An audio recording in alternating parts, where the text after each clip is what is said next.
Bonjour à toutes et à tous, c'est Arca. Aujourd'hui, nous nous retrouvons dans la 26e partie du cours sur les espaces vectoriels. Donc aujourd'hui, nous allons nous intéresser à des propriétés fondamentales. Rentrons alors dans le vif du sujet. Donc soit E un K-espace vectoriel, et soit EI, avec I appartenant à I, une base de E. Donc démontrons que F injective équivaut à F de I avec I appartenant à I libre. Donc, première application, donc application directe, EI avec I appartenant à I est libre car c'est une base de E. Et soit J appartenant à PI privé de l'ensemble vide, fini. Donc soit X appartenant à noyau de F. Donc F de X est égal à 0F.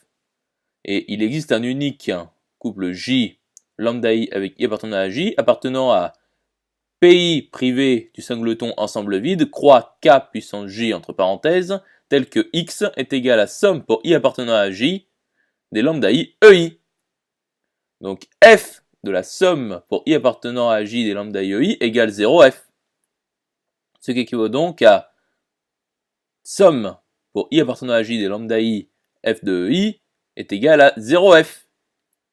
Et F de la somme pour I appartenant à J des lambda IEI est égal à F de 0E. Par injectivité, somme pour I appartenant à J des lambda IEI égale 0E. Ce qui implique que pour tout I de J, lambda I égale 0K. Poursuivons alors la démonstration. Donc, faisons un récapitulatif. Donc, somme pour I appartenant à J de lambda I F de I égale 0F équivaut à F de la somme pour I appartenant à J de lambda I égale 0F qui est égal à F de 0E. Ce qui équivaut donc à somme pour I appartenant à J de lambda I égale 0E. Ce qui implique que pour tout I de J, lambda I égale 0K. Donc, pour tout J et lambda I avec I appartenant à J appartenant à PI privé du singleton ensemble vide croix K puissance J, avec J fini, somme pour I appartenant à J de lambda I F de I égale 0F implique que pour tout I de J, lambda I égale 0K. Donc F de I avec I appartenant à I est libre.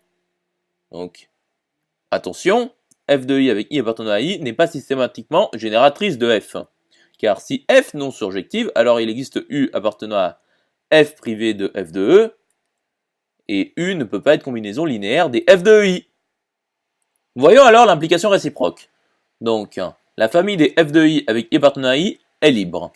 Donc, pour tout J et lambda I avec I appartenant à J appartenant à PI privé du singleton ensemble vide croix K puissance parenthèse J, somme pour I appartenant à J des lambda I F de I égale 0F implique que pour tout I de J, lambda I égale 0K.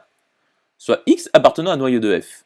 Donc il existe un unique couple J et lambda I avec I appartenant à J appartenant à PI privé du singleton ensemble vide croix K puissance parenthèse J tel que F de la somme pour I appartenant à J des lambda I égale 0F. C'est-à-dire somme pour I appartenant à J des lambda I F de I égale 0F. Or, F de I avec I appartenant à I est libre. Donc pour tout I de J, lambda I égale 0K. Et donc, somme pour I appartenant à J des lambda I égale 0E. C'est-à-dire X égale 0E. Donc noyau de F est égal au singleton 0E. Et donc F est injective.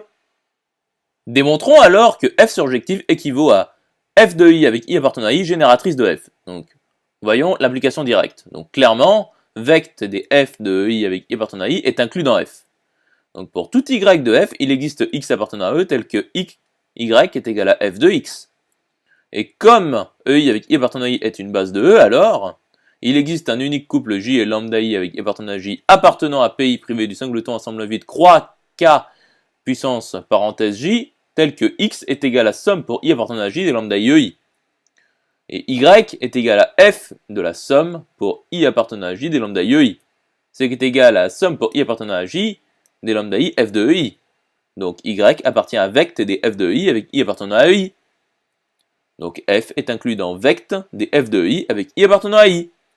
Donc finalement, F est égal à vect des F de I avec I appartenant à I. Voyons maintenant l'application réciproque. Donc pour tout Y de F, il existe J et lambda I avec I appartenant à J, appartenant à PI privé du singleton ensemble vide croix K puissance parenthèse J, tel que Y est égal à somme pour I appartenant à J des lambda I F de I. Ce qui est égal à F de la somme pour I appartenant à J des lambda I EI. Donc en prenant X est égal à somme pour I appartenant à J des lambda IEI, nous obtenons Y égale F de X. Donc F est surjective. Par conséquent, Démontrons que f bijective équivaut à f de i avec i appartenant à i base de f. Donc, en combinant les deux démonstrations précédentes, nous obtenons la conclusion souhaitée. J'espère que cette vidéo vous aura plu et vous sera utile. Nous nous retrouvons dans la 27e partie.